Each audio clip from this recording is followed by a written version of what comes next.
بسم اللہ الرحمن الرحیم۔ السلام علیکم ورحمۃ اللہ وبرکاتہ۔ الحمد للہ الذی بنعمته تتم الصالحات والصلاة والسلام علی سید الانبیاء والمرسلین محمد وآلہ وصحبہ اجمعین، اما بعد۔ حاضرین و ناظرین، یہ درس نمبر 848 ہے، 848، اور آج سورہ یونس کی صرف ایک آیت کی تلاوت اور تشریح کی جائے گی، آیت نمبر 21۔ چلیے سب سے پہلے اس آیت کی تلاوت کرتے ہیں، لفظی ترجمے اور ترجمے کے بعد تشریح کرتے ہیں۔ اعوذ باللہ من الشیطان الرجیم، بسم اللہ الرحمن الرحیم۔ وَإِذَا أَذَقْنَا النَّاسَ رَحْمَةً مِّن بَعْدِ ضَرَّاءٍ مَسَّتْهُمْ إِذَا لَهُم مَّكْرٌ فِي آيَاتِنَا قُلِ اللَّهُ أَسْرَعُ مَكْرًا إِنَّ رُسُلَنَا يَكْتُبُونَ مَا تَمْكُرُونَ صدق اللہ العظیم۔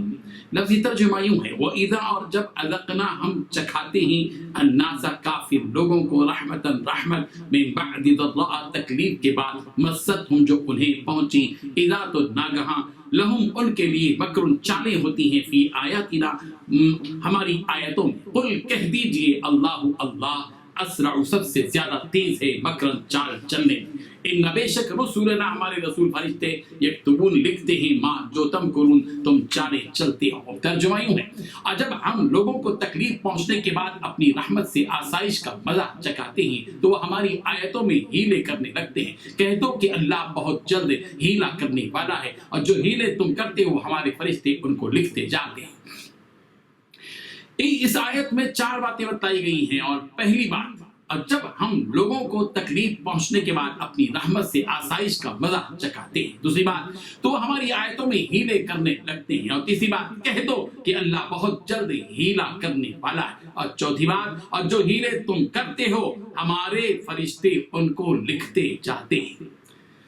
بزرگان محترم، گزشتہ آیت میں مشرکین کے اس بیجا مطالبے کا تذکرہ تھا کہ انہوں نے اپنی مرضی سے معجزہ اور نشانی کا مطالبہ کیا تھا۔ یہاں مشرکوں کی یہ عادت اور خصلت بیان کی جا رہی ہے کہ یہ مشرکین ہمیشہ مکر سے کام لیتے ہیں، ان کے دلوں میں عناد ہے، سرکشی ہے، مکر و فریب ہے۔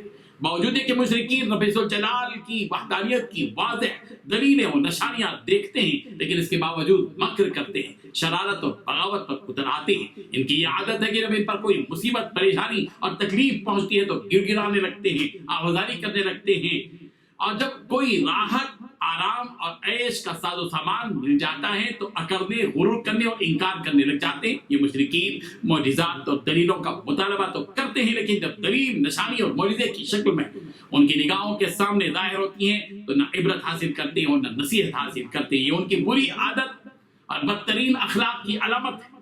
اس آیت میں یہی حقیقت بیان کی گئی ہے کہ اللہ تبارک و تعالیٰ لوگوں کو رحمت عطا کرتے ہیں اور ان کو اپنے فضل سے رزق عطا فرماتے ہیں، اس کے بعد کہ ان پر مصیبت، فقر و فاقہ پہنچ چکا تھا، یعنی خشک سالی کے بعد سر سبز و شادابی عطا کرتے ہیں، فقر و فاقے کے بعد فراوانی اور خوشحالی عطا کرتے ہیں۔ تو ان نعمتوں کا تقاضا تو یہ ہوتا ہے کہ یہ اللہ تبارک و تعالیٰ کی حمد بیان کریں، اس کی نعمتوں کا شکر بجا لائیں، مگر یہ طعنہ زنی، مذاق اڑانے اور نشانیوں کو جھٹلانے میں لگ جاتے ہیں۔ ان مشرک قوم کا حال یہ تھا کہ جب بارش نہیں ہوتی تھی تو گڑ گڑانے لگتے تھے، آوازاری کرنے لگتے تھے، اور جب بارش ہوتی تھی تو یوں تفسیریں کرتے تھے کہ ارے تو یہ بارش کا موسم ہے اس لیے بارش ہوئی، یا یوں کہتے تھے کہ فلاں ستارہ طلوع ہو گیا اس لیے بارش ہو گئی۔ کسی منصوبے میں کامیاب ہو جاتے تو اس کو اپنی ذہانت اور مہارت کی طرف لے جاتے تھے کہ ہماری ذہانت اور مہارت کی وجہ سے یہ کامیابی ملی۔ ایسے موقع پر اللہ تبارک و تعالیٰ کی طرف، اس کے ارادے اور فیصلے کی طرف ان کا ذہن نہیں جاتا تھا۔ جس طرح قارون نے کہا تھا انما اوتیتہ علی علم عندی، سورہ قصص آیت نمبر 78، یہ تو میرے علم و ہنر سے مجھے ملا ہے۔ مکے والوں پر اللہ تبارک و تعالیٰ نے 7 سال تک قحط بھیجا تھا، قریب تھا کہ اہل مکہ اس قحط کی وجہ سے ہلاک ہو جائیں۔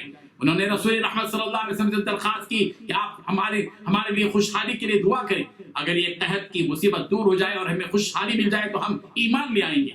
رسول رحمت صلی اللہ علیہ وسلم نے دعا کی اور اللہ تبارک و تعالیٰ نے مکے والوں پر رحم فرمایا۔ تو ان مشرکوں کا کام یہ تھا کہ یہ ایمان لے آتے، مگر وہ اپنی پرانی روش پر لوٹ گئے اور اللہ تبارک و تعالیٰ کی آیتوں میں طعنہ زنی کرنے لگے، اور رسول رحمت صلی اللہ علیہ وسلم سے وہی عناد اور دشمنی کا معاملہ کرنے لگے، اور ایسی شرارتیں اور ہیلے بہانے کرنے لگے جو پہلے کیا کرتے تھے۔ اللہ تبارک و تعالیٰ نے اس آیت میں اسی حقیقت کو بیان کیا، وَإِذَا أَذَقْنَا النَّاسَ رحمتن، اور جب ہم لوگوں کو تکلیف پہنچنے کے بعد رحمت کا مزہ چکھا دیتے ہیں تو فوراً ہی وہ ہماری آیتوں کے بارے میں مکر کرنے لگتے ہیں، یعنی آیتوں کو نہ ماننے کے بہانے تراش لیتے ہیں اور تان و تشنیع پر اتر آتے ہیں۔ اللہ تبارک و تعالیٰ نے رسول رحمت صلی اللہ علیہ وسلم سے کہا قل اللہ اسرع مکرا، آپ ان مشرکین سے کہہ دیجئے کہ اللہ تبارک و تعالیٰ مکر کی سزا جلد ہی دینے والا ہے، اللہ تعالیٰ جلد ہی اس کا بدلہ دیں گے۔ یہ حقیقت بھی یاد رکھو، ان رسولنا یکتبون ما تمکرون، بے شک ہمارے فرشتے لکھ لیتے ہیں جو تم ہیلا سازیاں کرتے ہو۔